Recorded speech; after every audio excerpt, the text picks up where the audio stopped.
Welcome to another episode of the Wandering Watercolor. Today we are painting the 10th and final page of the Plants and Flowers Watercolor Coloring Book. So let's get started. This is the page. It's basically just an orchid with a bee on it. And as always, just a place to mix your colors, your color palette. Spare scrap sheet of paper just so you can test out some strokes and colors if you need to. A brush and 2 jars of water on the side, that's always helpful, and a rag, just any old rag that you use for painting. So this one's going to be pretty straightforward. Not a lot of, not too many colors in here. I'm just going to wet all of my paint, as always. And this is the colors that I make myself. Obviously, you can use any paint. Just try to follow the instructions as best as possible. Or you can even just use whatever color you want, honestly. You can just make it as abstract as you want to. So the very first thing that we will do is we will mix in the shadow that we'll be using on the orchids.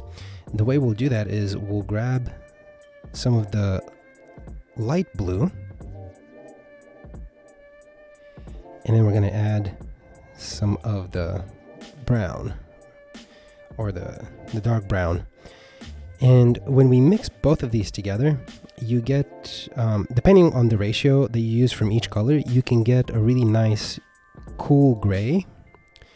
I'm going to use a little more of the brown just to try to even it out, make it a little darker. It's currently, I think there's too much blue in it right now, but this is a better mix right here. Okay, let's see. All right, that's pretty good. So, and I don't want it to be too dark. We're going to imagine that the light source is coming from straight up above, and we're going to use a little more water so we can kind of like dilute it, so we can make a better light shadow tone. I think that's pretty good. And the way we're going to put in the shadow for the orchids is we're going to go in a little bit, do kind of like a line, and then just widen it out towards the bottom. And I'm gonna go like this, kind of like do a curve to show the form of the flower. And so we're going to do that for all of the different flower petals. So we're going to go in the back here, and then just remember, since this is an organic form, so all of the shadow curves need to be very round, no angles. And try to remember that anytime you're painting anything organic, you want to keep the forms themselves, even the forms of the shadows, you want them to keep pretty rounded. You don't want any sharp angles. And then we're going to do the same for down here. We're just going to cover most of this, and then just kind of do again a little bit of a curved shadow following along down here. And I add some more water. Kind of mix this up and do the same for this right here, and then kind of curve it up and maybe stop right around there. Okay, that looks good. And then do the same the bottom here, and just kind of follow it out like this. And maybe a little bit right here. And I think that's pretty good, honestly, for that flower. We're going to move on to the one above it. And we're going to do the exact same thing. We're just going to go like this. And then go around a nice curve. Follow the shape of the flower petal, and then lay in the color to emphasize the shadow, but it's a very soft shadow, so we don't obviously it's not very dark, but you still want to define the form with the use of the shadow. We're going to do the same right here, and we're kind of going to do like a curve, like the petal itself is bending backward because of the bee's weight behind it. We're going to kind of go up a little bit, and then also we're going to add shadow for where the bee is, like that, and then like that, and like that, and then over here a little bit from the head. So that's perfect. We're going to move on to this side. We're going to do the same thing, just kind of go down like this, go up here, make a curve, and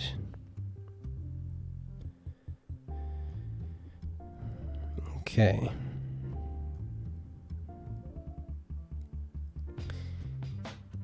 And then back here, the petal behind the front petals, just kind of the same thing as we did for the flower below, going like this, defining the shadow and the form, and just round shadows. That looks good. Oh, that looks pretty good so far. Back here, you see how the flower's curved? We're just going to lay in the shadows just straight back, just like that, and then maybe a little bit down here for where it curves down. So that looks good. Mix in the colors, and then also down here for this petal, like that. And then up here, we're just gonna kind of emphasize the crease of the petal over here, and then again just go up following the curvature of the flower petal, and then just go like that. That looks great. Do the same over here, like that, and over here. And you're really starting to get a sense that the light is coming from the top. I guess I should have spent a little more time mixing my color better on the plate. There are a little bit of spots of blue, but honestly I don't mind them. I don't think they look bad or anything. I think they look just fine. And then next I'm going to grab some of the orange. I don't need a lot, just a little bit. We don't want it to stick out too much, and that's probably perfect. So we're going to do little strokes on the inside of just the central petals. We do want to leave space for 3 yellow dots. So what we're going to do is we're going to go like this, like that. That's good. And then same up here. Okay, and yeah, that's pretty much it for that. And while that is drying, we can go ahead and focus on mixing up the green for the stem. So we're just going to grab a little bit of green, and then we're going to mix that up with some of the blue-gray that we had mixed.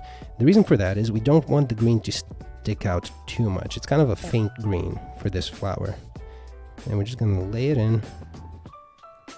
That's perfect right there. Lay it in like that. And also down here. That's really all that's exposed of the stem of the flower. So that's good. I'm going to rinse off the brush. And then the next part will be for the bee. What we want to do is we want to mix up the black part of it, but we're going to do the base color first, which is going to be a little more of like a gray, kind of a little on the blue side, because we don't want it to be too black, because when we add in the shadows for the bee, we want them to stand out. So what we're doing here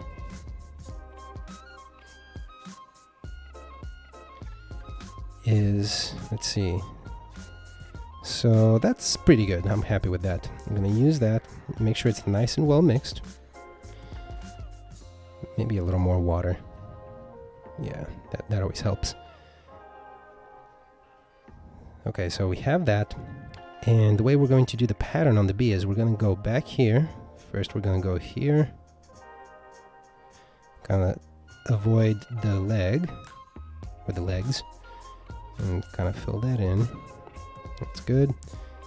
And fill in this part of the body. Like that.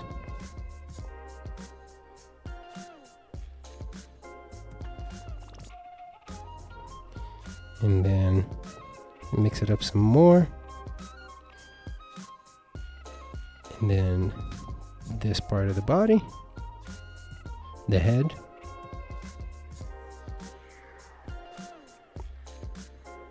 Okay.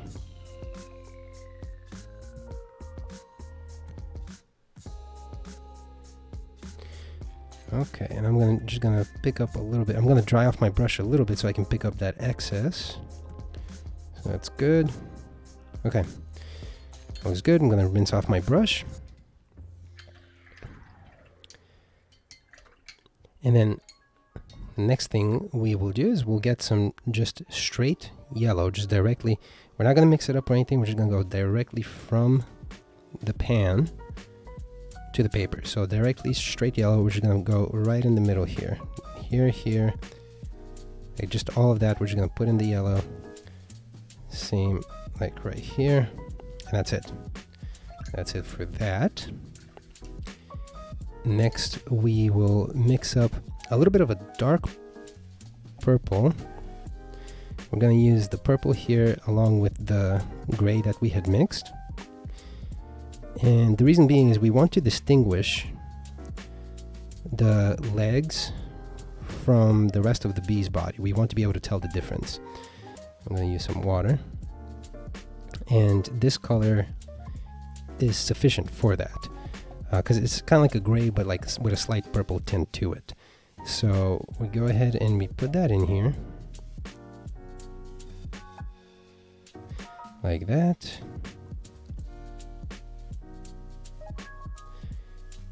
That. And also for the eye, but we're going to avoid the highlight there. There is a little highlight for the eye. I'm going to dry off my brush. I'm going to pick up the excess. There we go.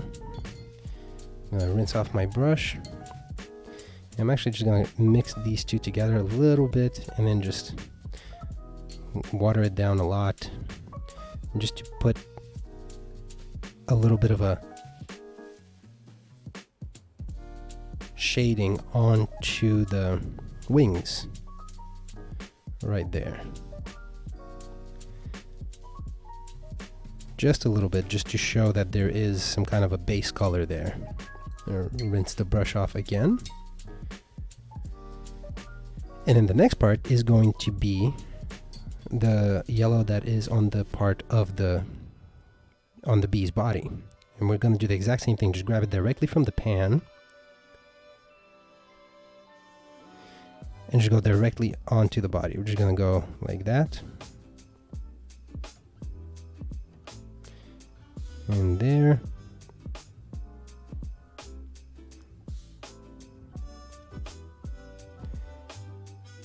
And there. Just those three little places.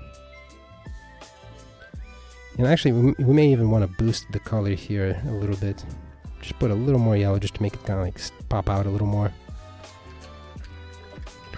And then I'm going to rinse that. I'm actually going to switch my plate here just so I have more space to work with.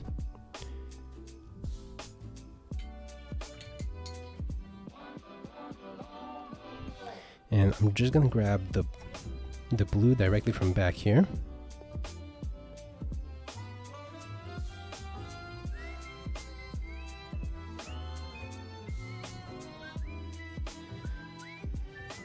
Okay, and then basically I'm just going to do a little bit of outline, kind of like how we did on the last piece. We're just gonna grab kind of around the edge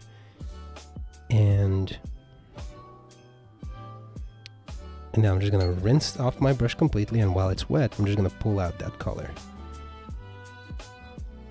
Like that. Just kind of add some atmosphere in the background. And kind of pull it out and rub it into the paper as you're pulling it out to give some of that texture and also fade it out.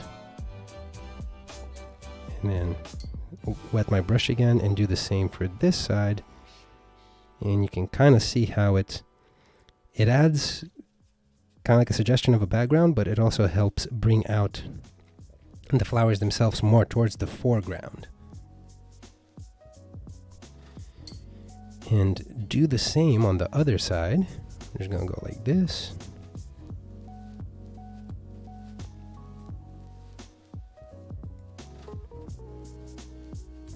And don't feel like you need to rush.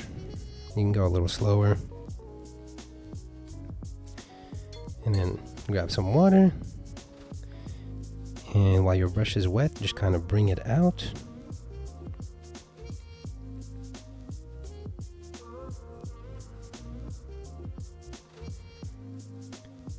And then just continue on for the rest.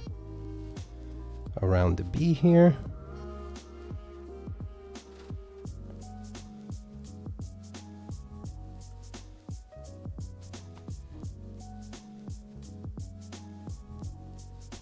A little bit underneath there, closer to the flower.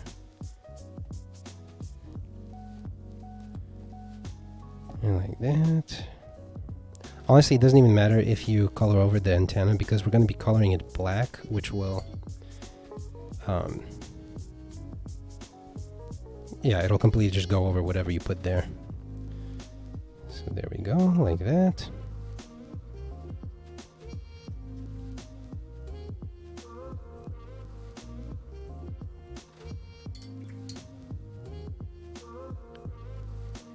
And then over here, the last place, in that little corner, going in like that. Rinse off my brush.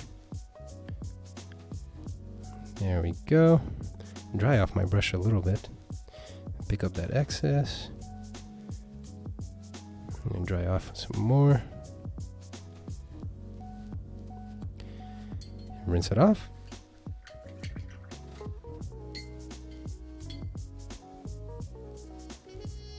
It's looking really good so far. I'm gonna go ahead and just grab the black directly from the pan. Do a little bit of test stroke here. And then basically I'm just gonna go ahead and add it in a little bit of a texture, kind of like short dabbing strokes. Right there, kind of like that, like that.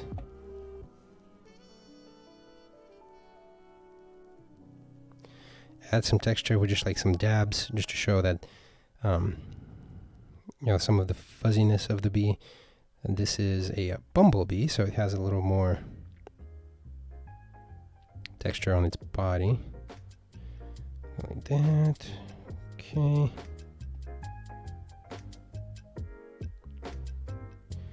And we're adding more towards the underbelly because the light is coming from the top. Grab that.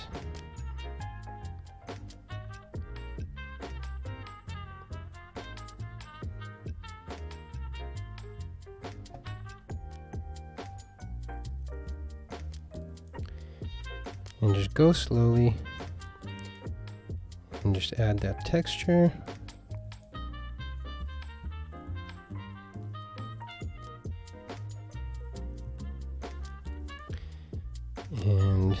And just fill in the antenna completely. Just go very slow.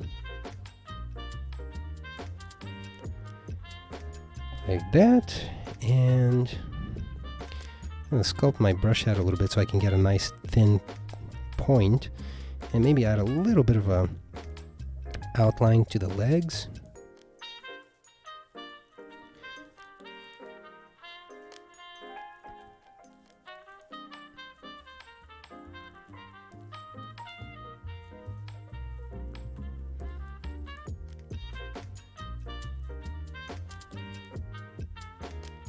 And then add that. More outline for the underbelly, and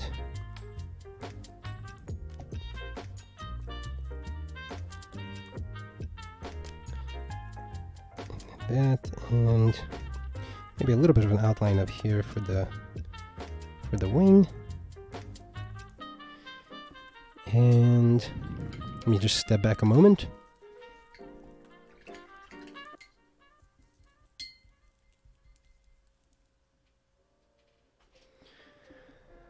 Honestly, that's pretty much it. You can add any outline if you want to anywhere on the piece. You can even probably add more blue in the background. But I think, actually, you know, I will add... Yeah, we're only at 20 minutes. I'm just going to add a little more blue in the background just to distinguish the flowers from the background a little better, because I think the contrast will help. Like that.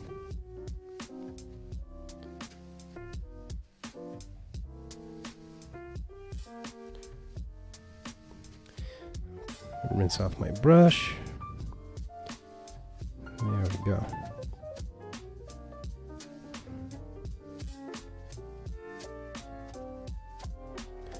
Much better. Same on the other side.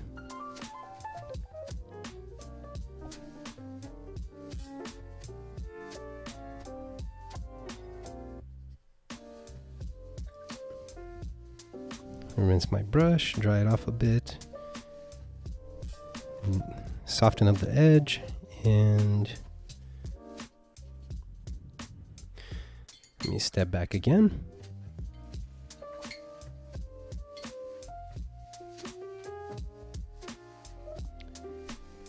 Yeah, these little spots are bothering me a little bit, so I might just use my dry brush to try to kind of blend them in a little bit. My brush has just a small amount of moisture in it right now, and it basically, I'm just very, very lightly brushing against those spots to help spread them around a little bit so that they're not sticking out as much, because that is kind of bothering me. And just very softly kind of move them around. The moisture in the brush will help pick it up, and then moving it around softly will help spread it out. Let's see now.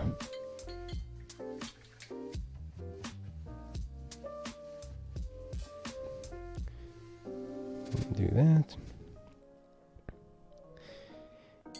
And you know, I will go ahead and grab a little black just to add just a little bit of an outline to some parts of the flowers. So let's see, and you can see I'm kind of like rotating my brush as I pick up the color just so I have a nice point. That looks good. And I'm just going to go ahead and do an outline first and foremost. This one right here, I am doing a little bit of a thick outline because it adds dimension. It really separates. It's more like a, almost like, you know, like when something is the dark side of something. If you add a thicker outline to any part that's dark, it always gives it more dimension. So kind of like that, like, and I'm not going to go much higher than that because you can tell it immediately adds that depth.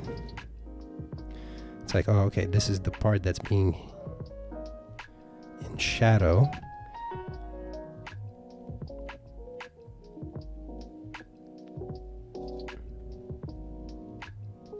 Just go slowly.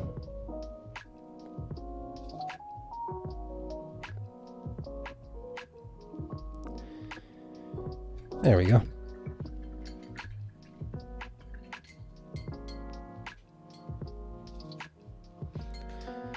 Okay, I think that's much better, and we are pretty much done here. There's not really a lot to do in this one. You can always go in and maybe add a little more detail in the legs or the center of the flower itself, but I think that this is plenty here. And just for comparison, here is the original image, and that's what it looks like when it's finished. original, finished. I think that's pretty cool. Yeah, a little faster this time, but definitely finished. So, okay, I hope all of that made sense. This is the 10th and final page in this watercoloring book. I'll leave a link in the description if you are interested. And what is it? Yeah, I think this may have been the quickest tutorial. What is it, like 25 minutes that we're into it now? So if you have questions, just leave them in the comments and I'll try to respond right away. And with that, I will see you on the next video.